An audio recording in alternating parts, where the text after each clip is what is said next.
I trained primarily as a powerlifter for probably about a decade of my training career.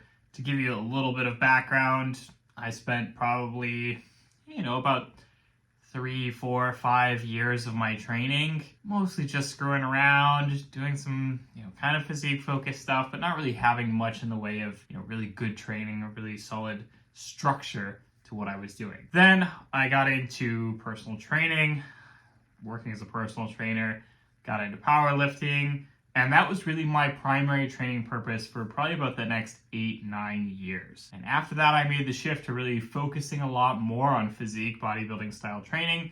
And I'm going to talk a little bit today about why that is and what the big mindset shifts are, the big changes that you have to make in order to really make it as a bodybuilder versus a powerlifter. So first of all, I remember when I was younger, I kind of used to be like, why would I ever want to train as a bodybuilder? Really, all I cared about was being strong. Didn't really care how I looked at all. Didn't train biceps, didn't train calves. Didn't worry too much about my diet, etc. And really all I cared about was seeing, the numbers on my deadlift and my bench press and my squat go up. And I couldn't understand why anybody would be into the idea of training specifically for your physique. I made videos about how I wasn't ever planning on doing that sort of training, etc. Ultimately, I do think that a lot of it boils down to the fact that most people are probably not aware that, you can really reach 90-95% of your genetic potential in terms of strength within a few years of training. It really doesn't take as long as you might think. Probably something like 3 to 5 years if you have a really good training program, if you're training really hard, etc. And I was, I spent, 5 years doing it. Things slowed down very significantly after that point. Yes, you can continue to get stronger, but it takes a lot longer, and you kind of already have a sense of what your ceiling is. You kind of know, I'm probably not going to set a world record based on what my numbers look like now when I'm already starting to hit that slowdown where I've hit 90% of my potential. And I can kind of tell what the other 10% is going to look like. I could tell that's not a world record, right? It's not necessarily always worth it to keep training for strength forever. I, used to not understand why people would shift to switching over to training mostly for physique or bodybuilding stuff. But, now as I've gotten older, I understand it more.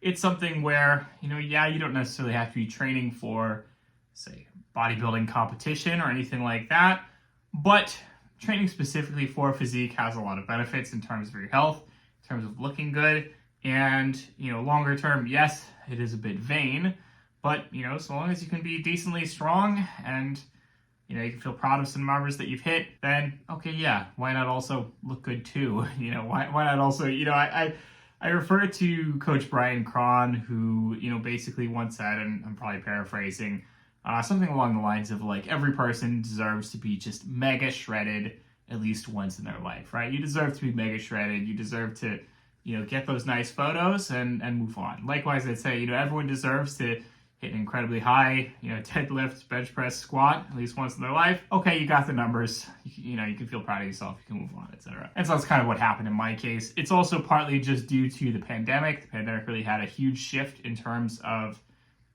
what kind of training I could do. I mostly had to be working out, literally right here in this room. You can see my weight vest over there. You can see my, bench. Dip bars. I got all kinds of stuff in here now. And so I was basically training specifically in this space for a couple of years. During that time, I couldn't really lift heavy weights. I was like, okay, I have to focus more on physique. I figured, okay, I would get more serious about my diet and so on. And I focused a bit more on calisthenics type training, mastering some of the calisthenics movements. Great stuff, very fun. That was around the time that really the mindset shift happened, where it was kind of like, okay, yes, I do still want to be strong. I do still lift heavy once a week to this day. I do still enjoy seeing my numbers go up, but I would say that I have shifted a little bit more to be more of a power building, strength and size sort of approach. A little bit more focus on physique, a little bit more focus on my diet compared to what I was doing before. So probably the biggest shift is really worrying about my diet and my cardio. When I trained primarily as a powerlifter, I'd show up to the gym, I'd train heavy, make sure I was getting in enough protein, but aside from that, I wasn't really paying attention to my weight or anything like that. That was the result, I was slowly seeing my weight creep up and up and up over time. I had plenty of muscle, looked decent, but I certainly was carrying some extra weight. And I also did start to see after a while that my blood pressure started to become an issue. I have family, runs in the family. I've got blood pressure issues. Okay, fine. But it did start to worry me a little bit when when I got up into, 210, 220, 230 pounds of body weight. I started to get to the point where it's like, okay, things are not good. I don't have the cardiovascular capacity that I should, and I was not doing any kind of cardio training at all. And so I really did need to learn to refocus a lot more on cardio, focusing on, in my case, I like to do a lot of cardio at home. So I just focus on getting in my steps per day. That's really the thing that matters to me the most. I typically aim for something like 7,500 to 10,000 steps per day for general health. Sometimes also, just go for a run, get in a little bit of other cardio as well, higher intensity stuff. I feel a lot better. I have a lot more cardiovascular capacity. That's great. And then, of course, the other thing is just diet. I really didn't like tracking my diet for a long time. Didn't really like paying attention to my calories. Again, focused on hitting, some decent protein intake, but that was about it. And so specifically a couple of years ago, the Macro Factor app launched. It was really the very first tracking app that I really enjoyed, that I really found was beneficial. Macro Factor also adapts to your data over time, so it gives you calorie recommendations that are based on your specific expenditure, your specific metabolism. That was incredibly powerful for me. And that was really one of the reasons why it really stuck with me, because it was really the first evidence-based, really good working macro tracker that I had ever worked with, and it really helped me in terms of getting a very precise level of control over my ability to manipulate my weight. So, no longer doing a lot of finicky messing around in spreadsheets, tweaking my calories up and down from week to week, manually trying to figure stuff out. Handles, automates a lot of stuff that I used to have to do manually, both with myself and with my clients. And it makes diet so much easier that I just don't even have to think about it most of the time. It's pretty simple. You basically just follow the targets the Macro Factor sets for you. It adapts your targets for you over time based on, your goals and based on how your data is reporting that your expenditure is changing. And, boom, you see perfect results. And so that was what really made it, possible for me to take the next step, because again, I probably could have taken the next step. I had the knowledge, I had, the understanding of what I needed to do. I just didn't want to do it because it was very tedious, very difficult to, manage it all, to track it all manually in a spreadsheet. Having an app that did all of this for me made it so much easier, and that made it so, okay, yeah, I am actually going to try this. I am actually going to give it a shot. I pulled back in terms of training a bit less, focused a bit more on the quality of my training, focused a bit more on getting actually good cardio in, and I really, really hammered in my diet for the first time in basically my entire life. And I got incredible results. I got incredibly lean, got incredibly jacked, had an awesome physique. I managed to get absolutely shredded once in my life. And of course, that's not going to be the only time I'm going to do it. I'm going to do it plenty of other times in the future. But that was what really said, oh yeah, okay, I get how to do this. I can do this. I have the right tools. I have the right tool set. Awesome. So, aside from, the cardio and the diet, there was also a big shift in terms of basically the kind of training. So obviously when you're thinking like a powerlifter, you're thinking, okay, obviously doing sets of 1 to 6 reps or whatever, you're focusing on heavy weights, you're focusing on the quality of your reps and so on, but you really aren't focused on, a full range of motion necessarily. I mean, yes, you are. Obviously you need to hit depth in the squat, you need to touch the chest and the bench press, you need to lock out on the deadlift, but you're not thinking about it in the same way as somebody who's training mostly for size.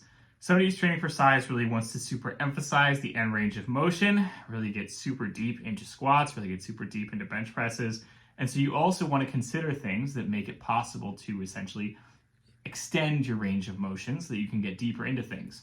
So that could include things like, okay, doing dumbbell bench presses instead of barbell bench presses because you can get a greater stretch on that. Or, okay, you're not just doing a squats to parallel, you're squatting all the way ass to grass, all the way to ground. Or, okay, maybe you don't have great stability when you're going super, deep squats, ass to grass. So instead, you're doing squats on the Smith machine because you're really focusing on, having that stability where you can get super deep. And then you're also not worried about, losing your balance and dying if you mess up with the squat. And then also things like, a lot more RDLs, a lot less strict deadlifts, a lot more work for your posterior chain that is not quite so exhausting as the deadlift, but can still really target and isolate individual muscles. A lot more isolation exercises. Obviously more work for your arms, more work for your calves, more, accessory work, more like shoulder stuff, you know, you're just doing a lot more of various kinds of stuff that you just don't really need to think about or worry about too much when you're focused on training for strength. You know, again, just like a very different kind of technique, focused on end range of motion, focused on lengthened partials and that sort of stuff, where you're really feeling the stretch, you're really pushing things. I remember how I didn't quite have to start from step one, you know, like I didn't have to completely start over in terms of like relearning all of my movement patterns, but I did have to relearn a lot.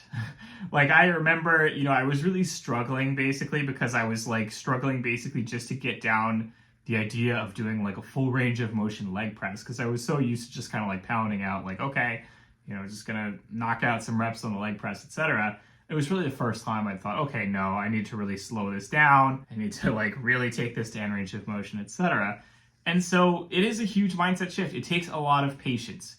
I think that when you're coming from the sort of powerlifter mindset, you're just like, I need to knock out some reps. I need to knock out some reps. That's what matters, right? You're really focusing on slowing those reps down when you're training for size. You're really, you know, focusing on slowing those things down when you're training for building muscle mass.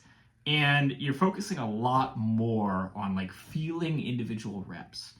And so again, that's a very different mindset. It really takes a lot of time. And it's a mindset that I find difficulty sticking to. Like I very often find myself slipping back into that, okay, I just want to knock out some reps. I just want to knock out some reps. I just want to, you know, let my form go bad and knock out some more reps, because, you know, I have that mindset of just finishing reps, as opposed to focusing on actually training the muscles, which is really the focus when you are doing a more physique-focused training program, when you are focused on bodybuilding. It's a mindset shift that is very difficult. I would say that it's not even complete to this day for me. Again, I am still training more like a power builder, you could say. I do 1 day a week of strength-focused training. I do 2 days a week of size-focused training. And then I just do, you know, a bit of cardio throughout the rest of the week. And so even then, like, okay, strength focused day, I can knock that stuff out like nobody's business. Again, I got like a decade of powerlifting behind me. Awesome, no problem. Size focused days, I do sometimes struggle a little bit with, again, falling into that pattern of just knocking out reps, just kind of going in there mindlessly and wanting to knock out reps because that's what comes natural to me. And focusing on slowing things down has not come so natural. I have to, you know, I have to mentally think about it all the time.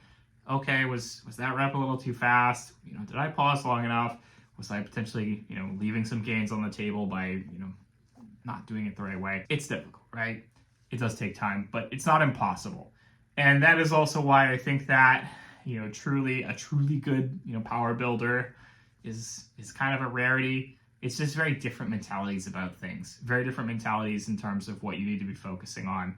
Very different mentalities in terms of cardio, in terms of diet, in terms of just how you handle your individual reps in the gym and the kinds of exercises that you do. I used to just kind of like say like, oh yeah, like a lot of that stuff, okay, fine, you know, it doesn't matter. Obviously now I have a different mindset where it's like, oh yeah, there's all this stuff that I thought didn't matter before. Now I recognize that it does. I hope that this video has been helpful. As always, don't hesitate to like the video, comment down below to let me know what you'd like to see in future videos, subscribe, smash the notification bell, share this video with all your friends who want to get jacked, everything you do when you love a video.